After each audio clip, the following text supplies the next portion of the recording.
Sir, other than po dun sa orientations and lectures and drills, meron po ba tayong ibang program para ma-ensure yung workplace safety? Other than po dun sa mga nabanggit. Wait, nakalagay na natin yun.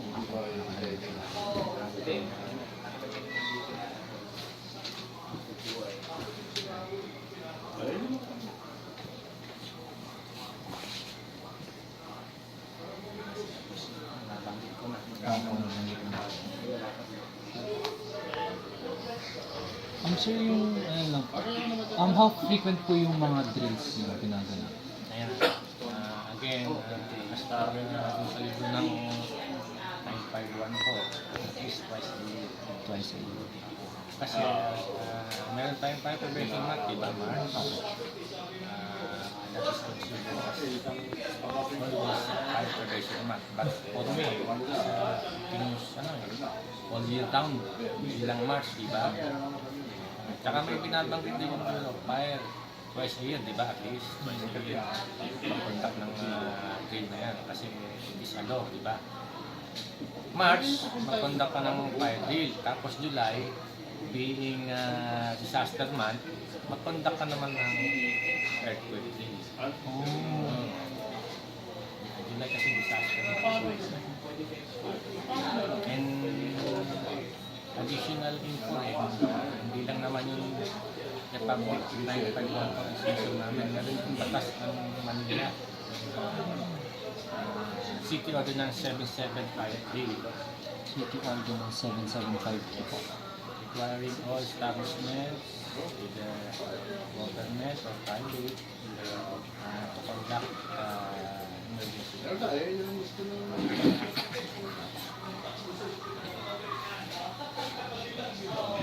Hindi na gusto ng anak mo eh.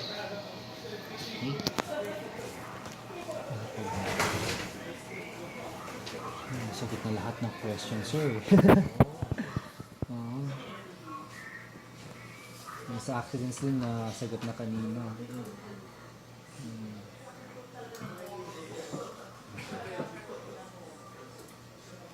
Ano ka? Pwede natin may flat yan.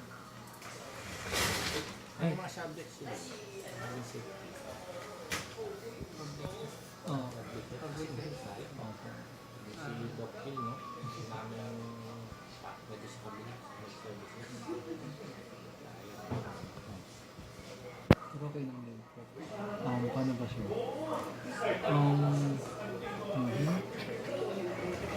Sabi ko lang, Opo, lahat po, nasabi niyo po lahat. Ano lang ba?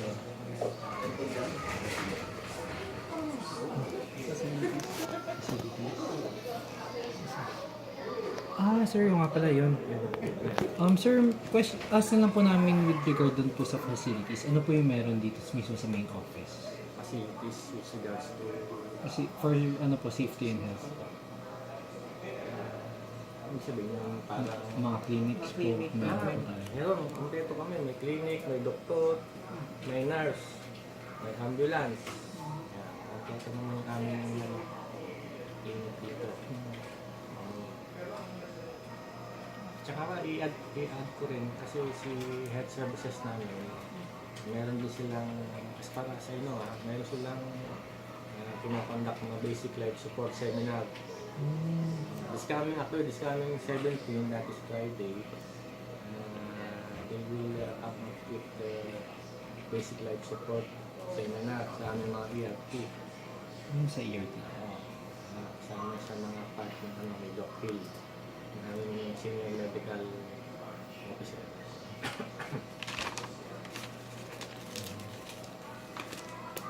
Ayan, meron din kami mga photo gallery. Kung makikita niyo sa likod, kita lang.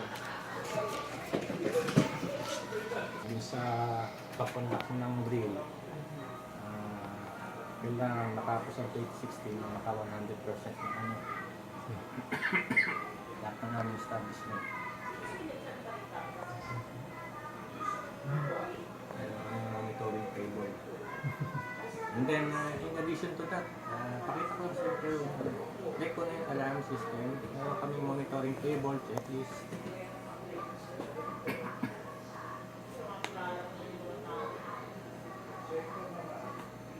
Preventive maintenance. Ang checklist na ginawa ko, yung may table.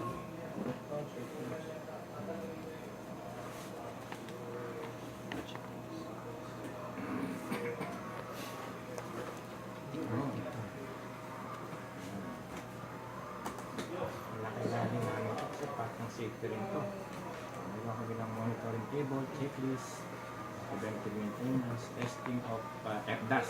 FDAS, class 7, fire detection alarm system. Ayan. Ito.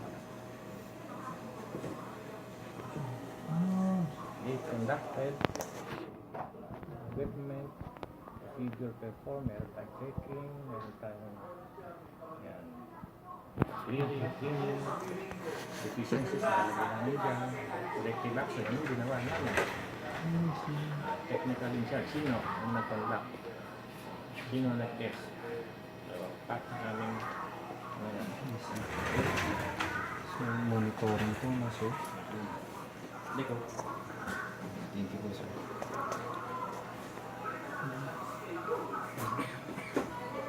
Hindi kami monitoring lahat ng mga fire extinguisher, lahat ng branches. Ngayon, number of fire extinguisher, number of emergency lights. Lahat, nandun, yan. Huwag mo makapal kasi Ayan, lahat ng mga monitor namin. lahat ng mga branch. Inventory pala.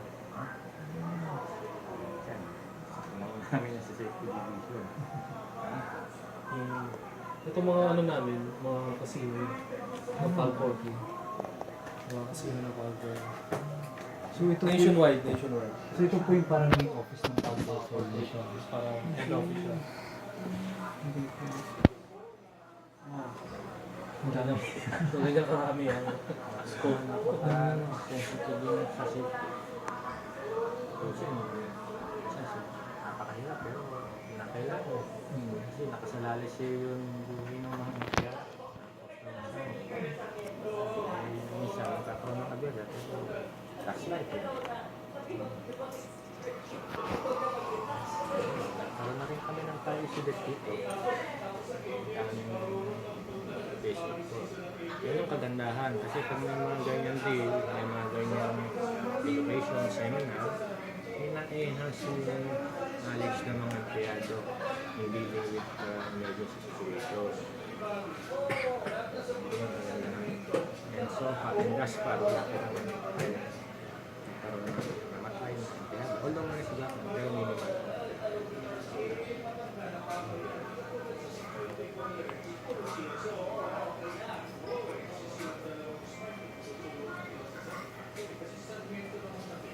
Ito pala yung sa medical medical specific kanina yung banggit ko. Okay. Details, Sir, na-curious lang po ako dun sa mga teams natin. Sir, bukod po dun sa firefighting team, evacuation team, pati ERT, ano po yung mga team natin? meron kami part ng ano yan ng dati kasi ang tawag namin dyan is fire brigade team. Brigade? Oo.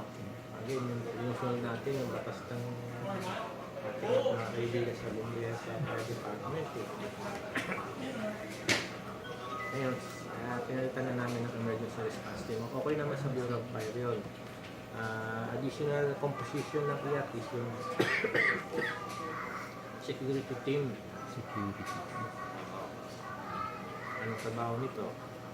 Yan ang trabaho niyan is to secure yung aming premises against unlawful acts, no? Parang yung looting incident, mga pagnanakaw, para hindi makapag-penetrate. Kasi minsan, take advantage nila yung situation eh. So, may ganyan insidente, so masalot. So, yun ang trabaho ng security.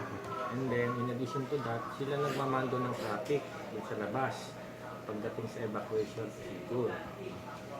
Meron din kami composition ng search and rescue team.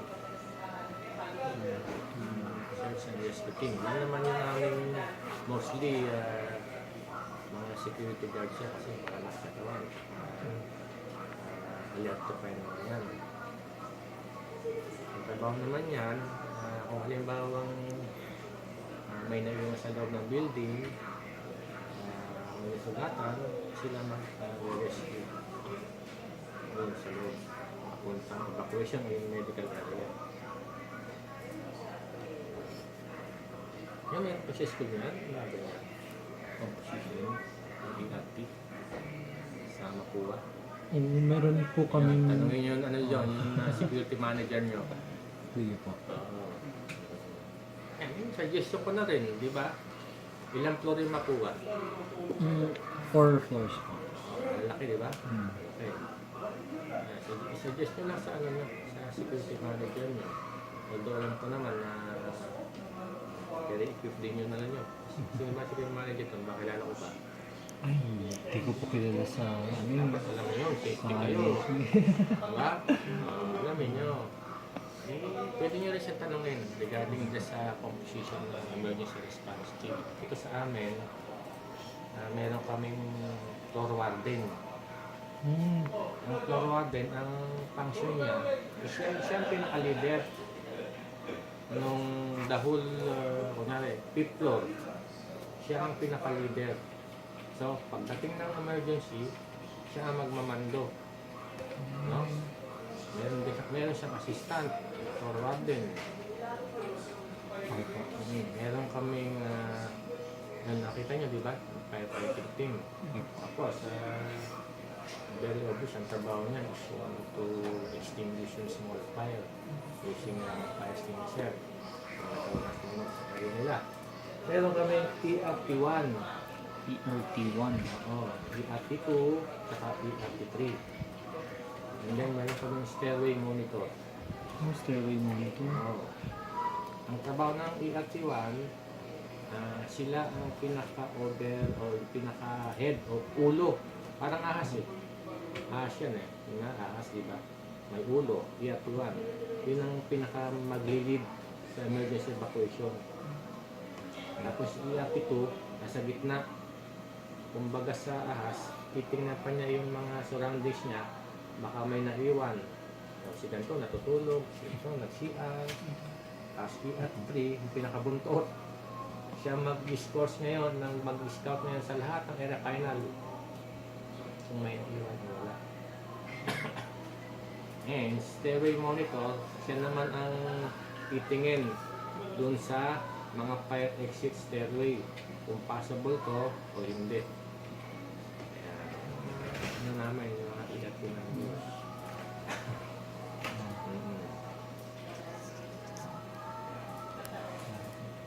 Paano ka?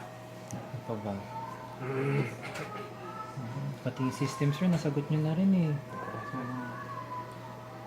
Safety na ko ba? Natin yan. Islam. Ano Paano mo, ma'am? Hindi. sige. Paano, ma'am? Paano mo? Pangalan mo? Queenie po. Winnie. O, ma'am Winnie. Baka isip ang tanong. Sige lang ko lang. Ano po yung mga health benefits ng mga workers? Ayan. Yun lang alam ko. Meron kaming healthcare benefits. Buti. Meron kaming allowable amount pagdating sa hospitalization. Pag na-confine ka kasi, merong amount siya.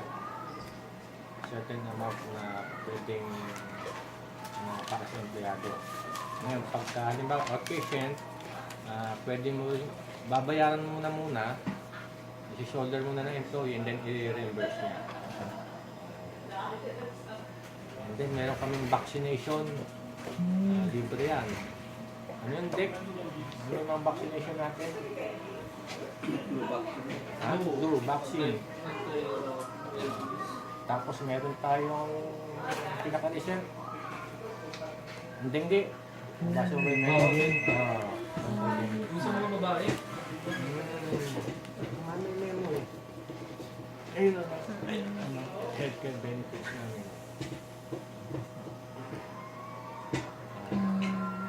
And then, pag namatayan ka, isang result, i-deduct sa amin automatically. Wala nila. i-deduct na sa employer para doon sa employer. Para mabuli na contribution. Meron din kaming halimbawa, nag-exceed na siya doon sa allowable healthcare allowance niya. Di, ano yun? Yung kagaya sa'yo? Nag-exceed ka? FMAP. Ano yung FMAP? Extended ano ba? Basta yun One. pag nag-exceed ka na doon sa allowable medical allowance mo, healthcare allowance, meron kami FMAP. Ano nga, ano sabihin FMAP? Ano? Doon kami kumuha ng pondo, kaya lang yun, utang na yun. Salary deduction na yun. Salary. FMAP yung tinatawag.